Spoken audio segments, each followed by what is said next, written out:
Pessoal, bom dia, boa tarde, boa noite. Há um tempinho atrás eu postei um videozinho curto mostrando essa belezinha aqui que eu comprei para fazer alguns serviços, né? Às vezes a gente vai fazer uma instalação de um controle de acesso, a fechadura não está boa, a dobradiça do portão está ruim.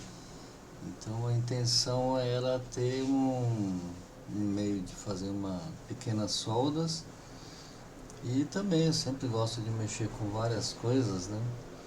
Meio maluquinho da cabeça. Então eu comprei para fazer alguns artesanatos também. Então, por exemplo, eu andei pegando uns ferros velhos que tinha aqui. Como a gente trabalha na área de construção civil, né, fazendo instalações elétricas e tudo mais, sempre tem algum material.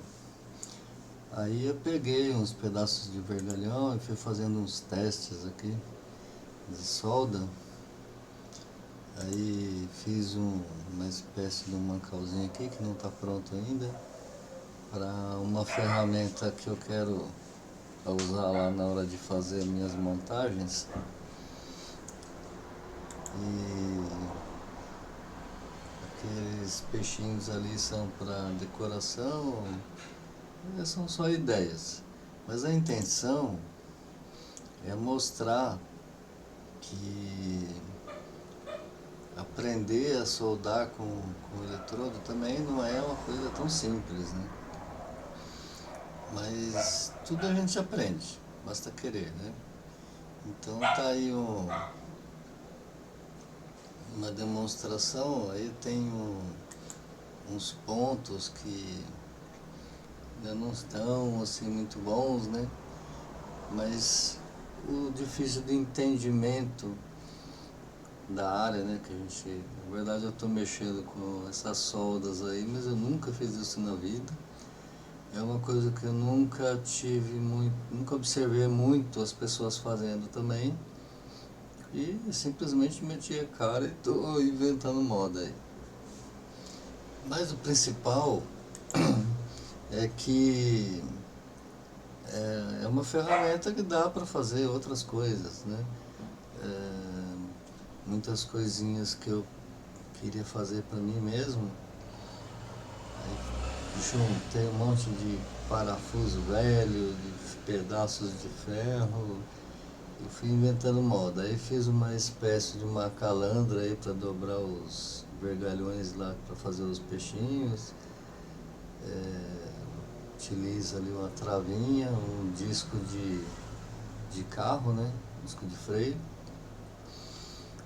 Aí improvisei um esmeril ali também com parte de um motor de portão que eu tinha guardado já há muito tempo. Enfim, bastante coisinha aí. Mas o principal, o que é? A gente precisa de ferramenta, precisa aprender a usar a ferramenta. E também precisa ter algum material sempre, né? Então não vou dizer que compra máquina. A gente vê muitos vídeos, pessoa vai ali no cantinho, pega um pedaço de metal, aí coloca no torno, faz o que precisa, tem uma furadeira de bancada, uma policorte. E na realidade do robista, né? Isso é um outro mundo, né? Porque o robista não tem tudo isso à mão, né? Então, às vezes a gente tem que ir lá no ferro velho, comprar um pedaço de metal que precisa, um rolamento, uma parte de um motor, para poder fazer alguma coisa. E como eu vivo inventando moda, né? Como dizia minha mãe, tem um bicho carpinteiro. Então, vira e mexe eu preciso de um parafuso, uma arruela, uma porca, alguma coisa diferente do que eu tenho. E olha que eu tenho muito parafuso aqui, muito. Então, tem 1000 parafusos e nunca tem o que precisa, né? Tem 1 milhão de arruelas, mas nenhuma que sirva no que a gente vai fazer na hora. E várias outras coisas são assim, né? Então, como é mexendo com sucata, como é adaptando coisas, que é terrível, readaptando, né? Reutilizando, reciclando, então tudo é mais difícil. Então, se você for comprar uma maquininha dessa para fazer algum hobby, alguma coisa, eu acho interessante, sim, eu gostei muito, muito mesmo. Eu sei que tem muitas possibilidades, então eu fiz testes de solda em metalon, em tubos de chapa fina, chapa grossa, e estou aprendendo.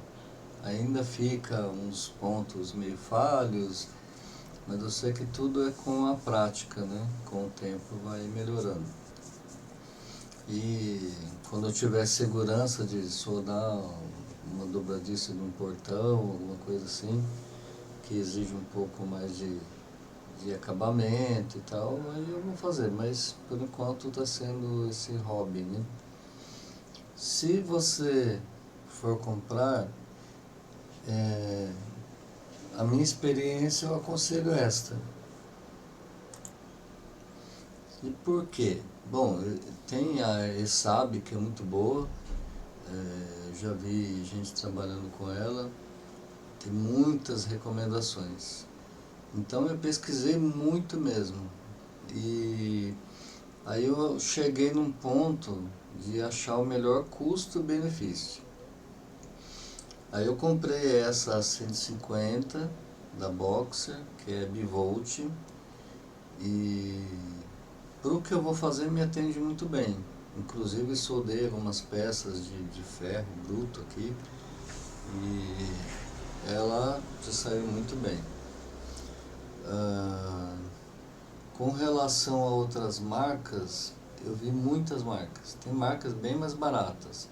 Essa saiu para mim em 500 e poucos reais, mas porque eu queria bivolt, né? Porque se eu estiver em algum lugar que não tenha 220 volts, eu posso usar ela no 110 e trabalhar um pouco mais pausado, né, entre as soldas. E como vai ser para pequenos reparos, então não vai interferir, né, no resultado final. Aliás, eu ainda não testei ela em 110 volts, mas acredito que não vai ter problema nenhum. Então, com esse modelo aqui, eu consigo soldar até 100 amperes constante, porque o que manda nesse tipo de máquina, né, de ser inversora, é esse tempo que você consegue trabalhar com ela com determinada amperagem. Então não adiantava pegar uma máquina lá de 200 amperes, mas que o tempo que eu poderia usar seria 5 minutos, por exemplo. Então não ia adiantar muito. Até agora, todas essas soldas que eu fiz em vergalhão e algumas peças de metal lá mais duras e mais espessas, eu consegui soldar entre as peças mais finas, eu consegui soldar com 70 amperes, 75 e com eletrodo de 2,5. E as peças mais robustas, eu fiz teste com 84, 85 amperes e a danada vai que vai. Ainda assim, se vacilar, ela sai derretendo tudo. Então eu consegui trabalhar com 75 amperes, né, com algumas chapas de ferro bem grossas aí, e gostei muito. E eu acho que vale muito a pena.